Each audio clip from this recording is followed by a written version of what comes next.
जय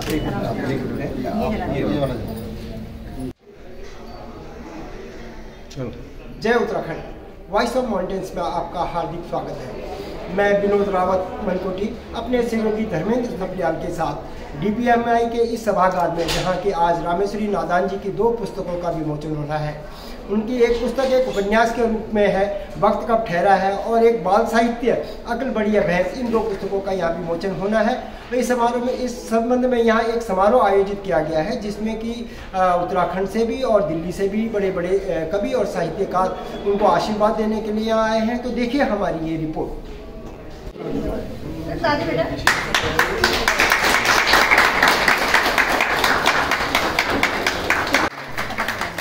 एक सौदा चाटुकारी आजकल, वायदे का एक सौदा चाटुकारी आजकल, हो रही साबित यही मीठी कटारी आजकल। वक्ता भी नहीं है, अगर पाठक नहीं है तो लेखक भी नहीं है। तो इम्पोर्टेंट तो आप लोग हैं जो सुन रहे हैं मुझ जैसे नादान को। तो इससे परिचय हुआ, इसके बाद वहाँ से तो लगातार मिलना जुलना। एक दिन मैं घर पे क्यों नहीं, मैं हैरान कि ये इसको कैसे पहुँच गए यहाँ तक। ये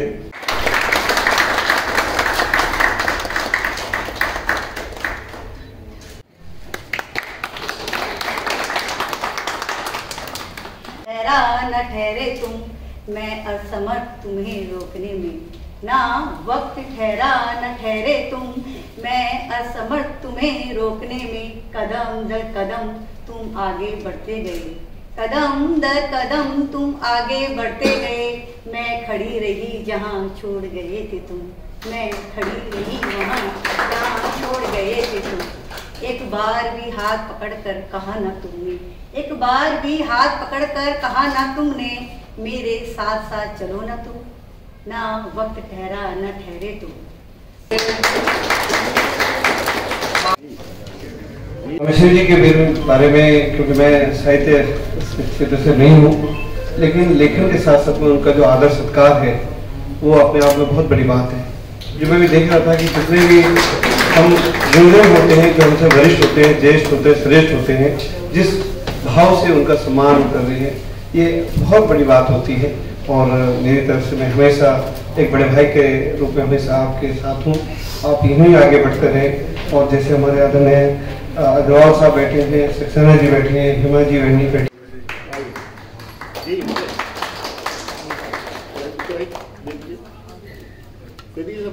एक कठिन परीक्षा है। यहाँ हर किसी का प्रश्न पत्र भी अलग अलग होता है। प्रत्येक प्रश्न का सटीक उत्तर हर किसी के पास नहीं होता। तब कुछ लोग नकल करने का प्रयास करते हैं और असफल होते हैं। जब आप दूसरे की नकल करते हैं तो ये उसकी सफलता होती है और आपकी नहीं। परमात्मा दोहराने में विश्वास नहीं करता, हर बीतते पल को नित नया सृजन करता है। कवि लेखक को भी ब्रह्म कहा गया है। रामेश्वरी नादान में भी नया लिखने की प्रबल इच्छा है। वो किसी का अनुकरण नहीं करते। उन्होंने जो कुछ लिखा है, जिससे हुई मित्रता, वो मित्र मेरी नादान है। फेसबुक पर हैं चर्चे जिसके, और मंचों पर जिसकी शान है, और दिल में जिसके धीर बसे हो।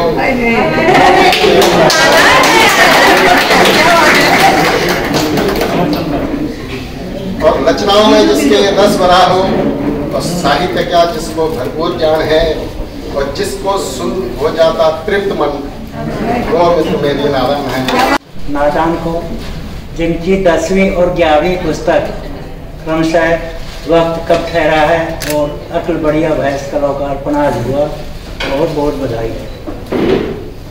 बधाई लेखिका के साथ उनके परिवारजनों को भी, बेटे तृप्त को भी, और प्रकाशक अनूप सिंह रावत जी को भी, जिन्होंने इतनी सुंदर पुस्तक पाठकों के समक्ष लाकर हमारे ऊपर उपकार किया। हिंदी साहित्य का भंडार हो रहा हीरे हैं पारस हैं, बच्चे मधुर मधुर कोरस हैं, बच्चे श्रीमद् भगवत गीता, बच्चे रामचरितमानस हैं। बच्चों का उत्थान जहाँ हो, ऐसा हिंदुस्तान बनाए, बच्चों का सम्मान। तो जो वेरी स्वीट हनी हो इनी हो, जो वेरी स्वीट हनी हो, भय बड़ा होन, सर्विस में होन, बैन छोटे होन, जरा टप टुपी होन। वह कुछ मयल हो पर दयल न हो, लमसट हो पर पसर पट न हो, मुकमन्य हो पर झटमन्य न हो, XY हो पर हाई हाई न हो। दिल्ली और उत्तराखंड में इलेक्ट्रॉनिक मीडिया का बहुत अच्छा माध्यम है। गाँव की खबर, आपके गाँव की खबर और सरोकारों का हमारे बीच में लाया है।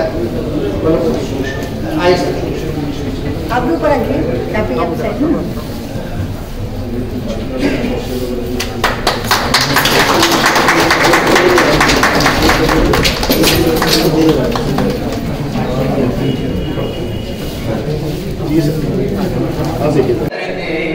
आए हैं हिलोरे और समुंदर में उठता तूफान देख आए हैं, हिलोरे और समुंदर में उठता तूफान देख आए हैं। मेरे मन के झरोखे में जरा तुम झांक लेती तो, मेरे मन के झरोखे में जरा तुम झांक लेती तो। उद्गार डोलेंगे, जब हृदय में उद्गार डोलेंगे तभी लेखनी के यूं सार बोलेंगे। लेखनी सच्ची और बेदाग होनी चाहिए, लेखनी सच्ची और बेदाग होनी चाहिए, वरना लोग इसे व्यापार बोलेंगे, वरना लोग इसे व्यापार बोलेंगे। अब कुछ नया लिखूं क्योंकि नया सवेरा है, अब कुछ नया लिखूं क्योंकि नया सवेरा है। जनमत का भी फेरा है, इंसानों की बस्ती में क्यों हैवानों का डेरा है।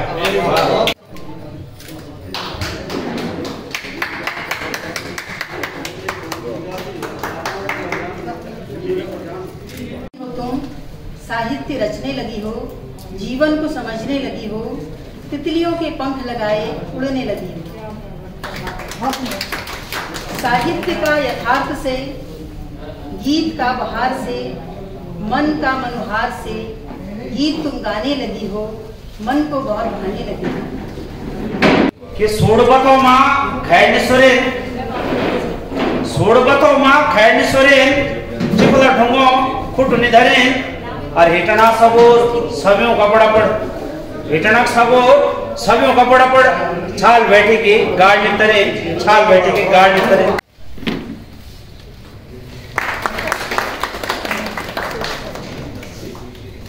कि झूठ बोलते लोग कि भगत सरसर मजबूता जरूर वे तभी पूछा जो कहते चलो आता ताली जरूर बताया, चाहे इस तरफ देना चाहे कोई तरफ ताली जरूर बताया उसका बर्तन हो कि जब बुढ़ेनी आंखों की नजर कम होने बैठा, जब बुढ़ेनी आंखों की नजर कम होने बैठ जाते तब बहुत कुछ साफ साफ नजर आने बैठा। चंचल चपल अविरत अनविरतन अनविरत रुनी, चिड़िया गदिया रुनी, चंचल चपल अनविरत रुनी, जहाँ बिजली गुजरनी माहौल के जीवंत कर दिया। ब्याह हुनी बात के है जहाँ, ब्याह हुनी बात के है जहाँ किले गदिया नहो बड़ी जा, ब्याह हुनी बात के है जहाँ किले गदिया नहो बड़ी जा, शांत स्थिर एकाग्र चित सबू के पानी ते द्यूं, सबू के पानी ते द्यूं, पर चंचलता चपलता हरे जा। हमारे बीच में वरिष्ठ साहित्यकार श्री दिनेश ध्यानी जी हैं। दिनेश ध्यानी जी लगातार जो अपना साहित्य जो यात्रा चली है वो एक साक्षात दर्शी है, तो उनका सानिध्य में ये साहित्य यात्रा लगातार चली है। दिनेश ध्यानी जी बताओ कि जो ये आज रामेश्वर नारायण जी के 10वीं 11वीं किताब छपी, जहाँ किताब छपी आज उनको कार्बन हुए, आप साहित्य की सेवा में ये के हिसाब से असल हम जो श्रीमती रामेश्वर नारायण ने हिंदी की एक अच्छी साहित्यकार थी उनको जो साहित्य बेशक हिंदी में लिखी है, लेकिन उनको जो पृष्ठभूमि है उत्तराखंड और गढ़वाल जो शब्द को समावेश करे, तो अगर साहित्यिक दृष्टि देखे जाते हैं, बहुत अच्छी बात है। लगातार 5 किताबों जो हिंदी में बाल साहित्य पर छपेगी ना, तो बाल साहित्य हिंदी में गढ़वाल में बहुत कम लिखो और गद्यम तो गढ़वाल में बहुत कम लिखो, कुमाऊनी में बहुत कम लिखो। तो हम इन उम्मीद करता कि आने वाले समय में जो यूँ किताबों को गढ़वाल में अनुवाद हो, कुमाऊनी में अनुवाद हो, तो एक विशद फलक मिलो हमारे साहित्य थाई। और ये रामेश्वर नादन जी ये क्षेत्र में बहुत अच्छा काम करने चले जी। जैन जी, रावत डिजिटल जब बेटा आया तब बेटा क्या है कि ये नया लिखवान होता है कि बहुत अच्छो एक मौका मिल अपनी किताब छपाड़ों को अपनी रचना होता है लोग समेट होते हैं। तो आप ये रावत डिजिटल कुछ पदार्पण हुए थे कै दिन से थे? पिछला 2 साल पहले जब हम इन ये सभागार कार्यक्रम में मिले चाहिए, तो रावत डिजिटल को जो प्रस्ताव चाहिए वो रामेश्वर नादन जी ने स्वयं जो अनूठा बताई। और जब बातचीत चली तो हमने बोले कि तो बहुत अच्छी बात है। और पहले किताब अनूप रावत अपनी छपी और हम लोग बोल के बोला बढ़ के काम कर रहे और बहुत बड़े काम कर रहे, ईमानदारी से काम कर रहे और बड़े काम कर रहे। तो आज 2 साल हो गए ना, और 2 साल के अब इन लगा तुम पढ़ो 2 साल तो कोरोना काल में चल गया। तो 51 किताब रावत डिजिटल दिल्ली शहर में छपेगी ना, और 25 से किताब अभी छपे रहे शहर। बड़ी अच्छी बात है कि बम्बई बड़े भी, गुजरात बड़े भी, उत्तराखंड बड़े भी रावत डिजिटल किताब आने चाहिए। तो यो हम दिल्ली NCR का साहित्यकार होने तो बहुत अच्छी बात है कि हम तक छपाने की झंझट नहीं चाहिए। और एक साहित्यकार जब एक प्रकाशक के रूप में समाज में आए तो बहुत सारा लोग थे जो अपनी किताबों को संपादन करना आसानी होंगे और टाइपिंग करना आसानी होंगे। तो रावत डिजिटल जो बहुआयामी सरोकार को ऐसे बनना और हम उम्मीद करते हैं आने समय में जो रावत डिजिटल बहुत अच्छा भविष्य है। और कहीं ना कहीं दिल्ली NCR में लगातार हर महीने जो हमारी किताब प्रकाशित होगी हमारे साहित्यकारों की, तो वह कहते हैं कुछ न कुछ एक सहयोग और प्रेरणा रावत डिजिटल जी। धन्यवाद जी, बहुत बहुत धन्यवाद, नमस्कार। हमारे साथ रावत डिजिटल के प्रकाशक अनूप रावत जी हैं। जब से अनूप रावत जी ने ये रावत डिजिटल शुरू किया है तब से हमने देखा है कि दिल्ली में रहने वाले और दिल्ली NCR क्या उत्तराखंड में भी जो काफ़ी समय से पुस्तकें प्रकाशित नहीं हो पा रही थी, लेकिन जब से ये रावत डिजिटल आया तब से लगातार हर महीने हर दूसरे महीने पुस्तकें प्रकाशित हो रही हैं। नए जो है कभी साहित्यकार उभर के आगे आ रहे हैं। तो हम रावत जी से, रावत जी ये बताइए कि ये डिजिटल को शुरू करने का विचार आपके पास सबसे पहले कब आया? 2019 में जब मैंने खुद की पुस्तक प्रकाशित करने के लिए बहुत सारे प्रकाशकों से संपर्क किया था, तो उस टाइम आज नादान दी है उन्होंने मुझे ये सजेशन दिया था कि क्यों ना भाई अपना ही शुरू कर लिया जाए। तो मैंने तब ये ऐसे ही मतलब अपना शुरू किया था। और उसके बाद जो भी हमारे बहुत सारे साहित्यिक मित्र थे तो वो हमसे संपर्क में हैं और लगातार हमारी जो है पुस्तकें प्रकाशित हो रही हैं। आज आप साहित्य की जो यात्रा आप पिछले 2 साल से 3 साल से लगातार कर रहे हैं, इसमें आपको क्या महसूस हो रहा है कि लोगों को कितना प्रोत्साहन मिल रहा है? जो लोग सोच रहे थे कि पुस्तकें प्रकाशित होकर कर नहीं पा रहे थे, लेकिन रावत डिजिटल के आते ही एक बड़ी लाइन लग गई पुस्तकों की, तो ये आप किस रूप में देखते हैं कि नए जो साहित्यकार हैं किस तरह से प्रभावित हो रहे हैं और उनको प्रोत्साहन मिल रहा है? ये कह सकते हैं कि इसमें ज़्यादातर लोग, जैसे हम बहुत सारे लोगों को खुद ही जानते हैं, और प्रकाशन के क्षेत्र में ऐसा भी है कि आजकल ज़्यादातर चल रहा है कि कई प्रकाशक बहुत ज़्यादा डिमांड करते हैं कि कितना बेचने में है, फिर आगे अगर लोग लेते हैं नहीं लेते हैं। जैसे आप देख रहे हैं आजकल जो युवा जनरेशन है तो उनका मतलब साहित्य में इतना रुझान नहीं है।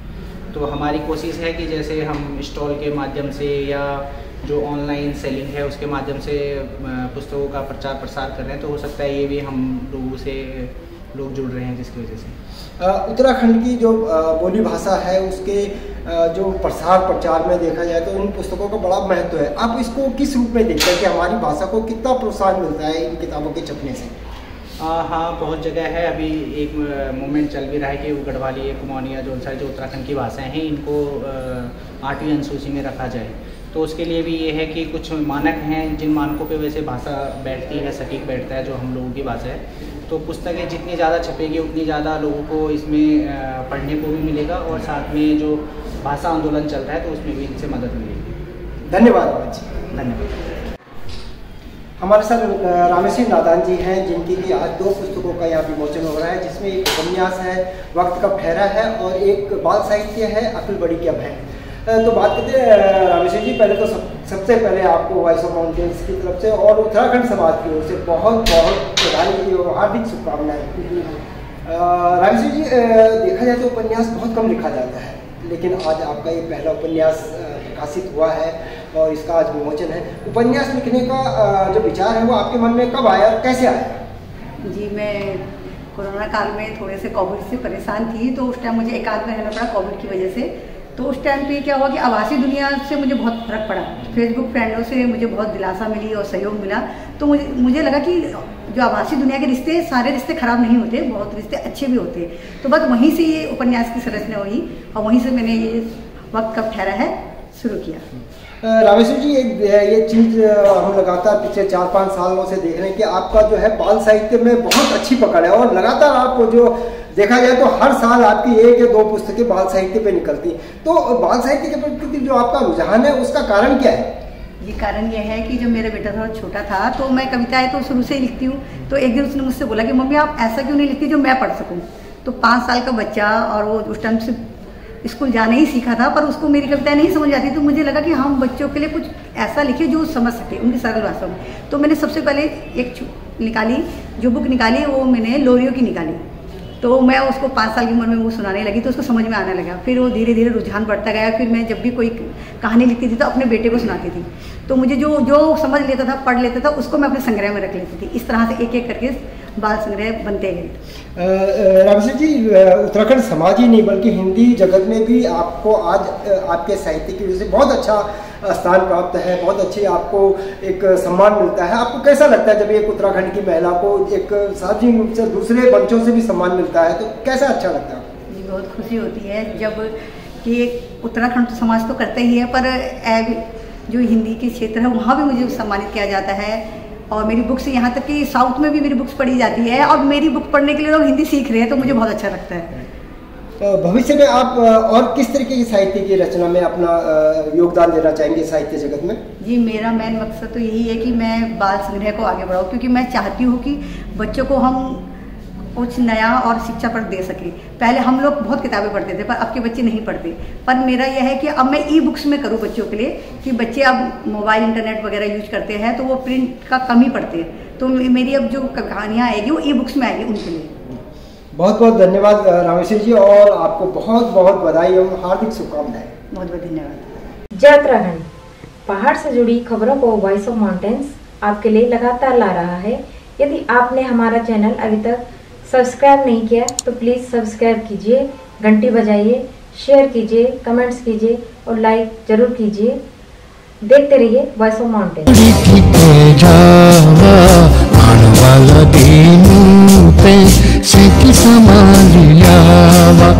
ए जावा